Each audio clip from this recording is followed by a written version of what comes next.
Золота фортуна – крок до Олімпу міжнародного визнання. Нагороди найпрестижнішого рейтингу – упевнений крок на авансцену світового ринку. Срібною медаллю «10 років незалежності України» нагороджується хмельницький міський голова Михайло Костянтинович Чекман.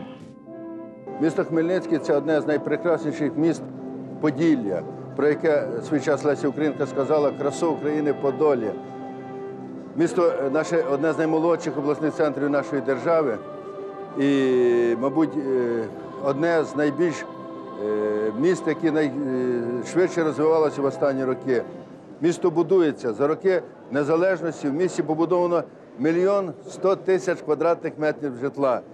Я хочу сказати слова щирої вдячності дирекції, генеральної дирекції «Фортуни». Те, що вона якраз звернула увагу на наше місто, дала нам можливість сьогодні розказати про місто Хмельницький всій нашій державі.